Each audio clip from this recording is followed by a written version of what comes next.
এই বিপ্লবের একমাত্র মাস্টার মাইন্ড যদি কাউকে আমরা দিতে চাই, তিনি হচ্ছেন আমাদের মহান সৃষ্টিকর্তা। একমাত্র মহান আল্লাহই একমাত্র মাস্টার মাইন্ড, আর আমরা সবাই অংশগ্রহণকারী। আমাদের সকলের অংশগ্রহণের মাধ্যমে আজকের এই ফ্যাসিবাদ পতনের যে বিপ্লব, এই বিপ্লব সাধিত হয়েছে। প্রিয় বন্ধুগণ, এই বিপ্লব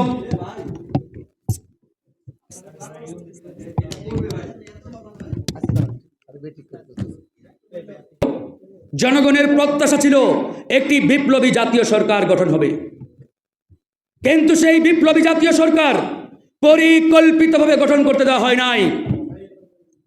এবং কারা দেয় নাই, কেন দেয় নাই, কি কারণে হলো না, এই প্রশ্ন আজকে জনগণকে করতে হবে। আমরা এরকম একটি মেরুদণ্ডহীন অন্তর্বর্তীকালীন সরকার চাই নাই, আমরা চেয়েছিলাম একটি বিপ্লবী জাতীয় সরকার।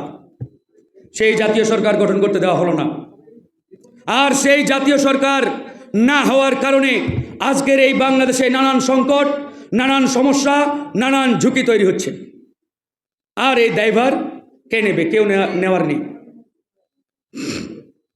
এই যে জাতীয় সরকার হলো না, কেন হলো না? 5ই আগস্টের আগে আমরা রাজপথে ছিলাম। আমাদের সভাপতি ভিপি নুরুল হক নূর জেলে রিমান্ডে কি নির্মম নির্যাতনের শিকার হয়েছিলেন, ওই সময় সবাই দেখেছেন।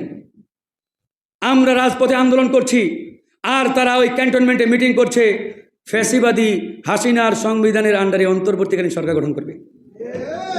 How funny! আমি মনে করি সেই বৈঠকে যারা উপস্থিত ছিলেন তাদের প্রত্যেককে দায়ভার নিতে হবে এই বিপ্লবী জাতীয় সরকার গঠন না হওয়ার পিছনে।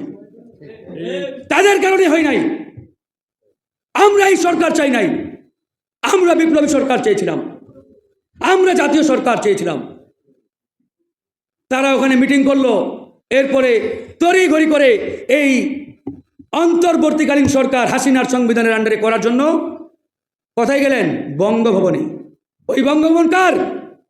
তখন পর্যন্ত রয়ের অলিখিত হেডকোয়ার্টার হিসেবে পরিচিত এই বঙ্গভবন। এবং শাহাবুদ্দিন চপ্পু, সে হচ্ছে রয়ের এজেন্ট। কারণ বিগত 17 বছরে বাংলাদেশের প্রেসিডেন্ট বলেন, প্রধান বিচারপতি বলেন, কিংবা টপ লেভেলের যে চেয়ারগুলো রয়েছে, এই চেয়ারগুলোতে ভারতের গ্রিন সিগন্যাল ছাড়া কারো বসার কোনো সুযোগ ছিল না। ইন্ডিয়া যাকেই গ্রিন সিগন্যাল দিয়েছে তিনি এসব চেয়ারে বসেছেন। সুতরাং তখন পর্যন্ত সেই বঙ্গভবন বলেন, প্রধান বিচারপতি চেয়ার বলেন, সবগুলো র কর্তৃক নিয়ন্ত্রিত। তারা গেল ওখানে, বলল, জনাব আমরা তো একটা অন্তর্বর্তীকালীন সরকার করতে চাই, আপনি কি বলেন? ইন্ডিয়া থেকে আগেই বলে দেওয়া হয়েছে যে ইয়েস করতে পারেন, হয়ে গেল।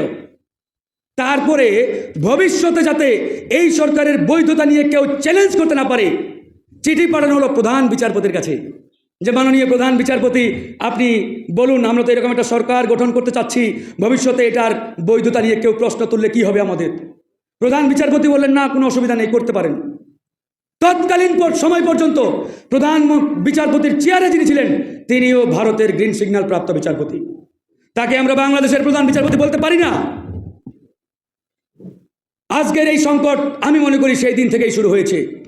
আমরা চেয়েছিলাম জাতীয় সরকার, তারা জাতীয় সরকার না করে একটা উদ্ভট সরকার আমাদের সামনে নিয়ে আসলো। এই সরকার এখন এমন একটা অবস্থা, না পারছে দেশ চালাতে, না পারছে হাত ছেড়ে বাঁচতে। ভাই, আমরা সংস্কার চাই, প্রত্যেকটা নাগরিক চাই, কিন্তু আপনারা যে গতিতে আগাচ্ছেন, এই কচ্ছপের গতিতে আগালে কিয়ামত পর্যন্ত জনগণের প্রত্যাশিত সংস্কার সম্ভব নয়।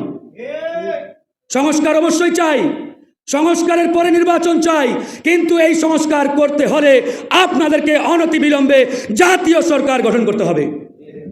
উইদাউট জাতীয় সরকার কোনো সংস্কারই করতে পারবেন না আপনারা। এখন পর্যন্ত আওয়ামী লীগের 2% নেতাকেও গ্রেপ্তার করতে পারে না এরা। আর আমাদের এই স্বরাষ্ট্র উপদেষ্টা এসে হাসতে হাসতে বলে, হ্যাঁ আমরা তো এটা করেছি, ওটা করেছি, অমুক তমুক। এরকম মিউ মিউ মার্কা লোক দিয়ে স্বরাষ্ট্র দপ্তর চলবে না। স্বরাষ্ট্র দপ্তরে সেরকম স্ট্রং ব্যক্তি লাগবে। টেকনাফ থেকে তেতুলিয়া একটা নির্দেশে কেঁপে উঠবে, এরকম ব্যক্তি স্বরাষ্ট্র উপদেষ্টা বানাতে হবে। ওই মিউ মিউ মার্কা লোক দিয়ে বিপ্লবী বাংলাদেশে এই সরকার চলতে পারে না। আজকে বন্ধুগণ, সারা বাংলাদেশে চাঁদাবাজি, টেন্ডারবাজিতে সয়লাভ। যেখানেই যাবেন চাঁদা, ঘুষ, দুর্নীতি কারা করছে? পানির মতো পরিষ্কার। কিন্তু এগুলো নিয়ন্ত্রণে এই সরকার কতটুকু সক্ষম, কতটুকু তারা দেখাচ্ছে, তাদের কার্যক্রমের অগ্রগতি কতটুকু, সবই আমরা জানি। সেই জায়গা থেকে আমরা বলতে চাই, এনজিও মার্কা সরকার দিয়ে সংস্কার সম্ভব নয়।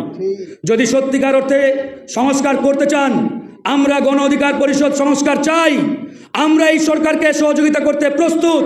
তবে সেই সংস্কার করার আগে এই সরকারকে পুনর্গঠন করতে হবে এবং একটি জাতীয় সরকারে রূপান্তর করতে হবে। যদি জাতীয় সরকারের রূপান্তর না ঘটে, তারা না করতে পারে, সম্ভব নয়। লেখে রাখেন, কিয়ামত পর্যন্ত তারা কোনো সংস্কারই করতে পারবে না। শুধু ওই আশ্বাস, টাইম ডিলে, এটা সেটা বলেই সময় পার করবে। সেই জায়গা থেকে আমাদের একবারই স্পষ্ট বক্তব্য। অনেকেই বলে, আপনারা কি আগে নির্বাচন চান না সংস্কার? আমরা বলি, আমরা আসলেই সংস্কার চাই, কিন্তু এই যে চাই, এই সংস্কারটা হবে কিভাবে, কোন প্রক্রিয়ায়, কাদের মাধ্যমে, সেটাও আগে নির্ধারণ করতে হবে। আমরা শুধু সংস্কার চাই বলতেই থাকলাম, আর তারা এইভাবে ওই যেন তেনভাবে হেলিয়ে দুলিয়ে টাইম পার করতে থাকলো। আগামীতে দেখা যাবে তারা নিজেরাও বিপদে পড়বে, আর পুরো বাংলাদেশকে বিপদের দিকে ঠেলে দিবে। আমরা তো এই বাংলাদেশকে বিপদের দিকে ঠেলে দিতে পারি না। সারা জীবন জীবন দিতেই থাকবো? নো। ৭১ জীবন দিয়েছি, আবার ৯০ সালে এসে আরেকটা জীবন দিতে হলো, আমাদের লড়াই করতে হলো। ওই সময় ৩টা জোট ছিল, ওই ত্রিদলীয় জোটের একটা কমন রূপরেখা ছিল। সেই রূপরেখা বাস্তবায়ন হলে এই ২৪ সালে এসে ২০০০ ছাত্র জনতাকে জীবন দিতে হতো না। কিন্তু ৯০ গণঅভ্যুত্থানের পরবর্তী সময় যারা ক্ষমতায় আসলেন, তারা জনগণের সাথে প্রতারণা করলেন, বেইমানি করলেন, ধোঁকাবাজি করলেন। তার ওই ফলশ্রুতিতে ২৪ সালে এসে আরেকটি বড় লড়াই করতে হলো, ২০০০ ছাত্র জনতাকে জীবন দিতে হলো। এখন প্রশ্ন, আমরা কি আবার ৫ বছর পরে রাস্তায় নামবো? আবার ১০ বছর পরে আমাদের সন্তানরা রক্ত ঝরাবে? তারা কি মরতেই থাকবে? না, আমরা আর মরতে চাই না। তাই আমরা এমন এক বাংলাদেশ বিনির্মাণ করতে চাই, যে বাংলাদেশে অধিকার আদায়ের জন্য কাউকে রাজপথে নেমে রক্ত ঝরাতে হবে না। সেই বাংলাদেশেই আমরা চাই। কিন্তু বন্ধুগণ, দুঃখের বিষয়, সেই বাংলাদেশ এরকম একটা মেরুদণ্ডহীন এনজিও মার্কা সরকার দিয়ে সম্ভব নয়। তাই আমরা বলেছি, এই সরকারকে অনতিবিলম্বে একটি জাতীয় সরকারে রূপান্তর করতে হবে। সকল দলের এবং এই বিপ্লবের যারা স্টেক, তাদের মধ্য থেকে প্রতিনিধি নিয়ে এই সরকারকে একটি জাতীয় সরকারে রূপান্তর করতে হবে, বানাতে হবে, তবেই সেটি সম্ভব।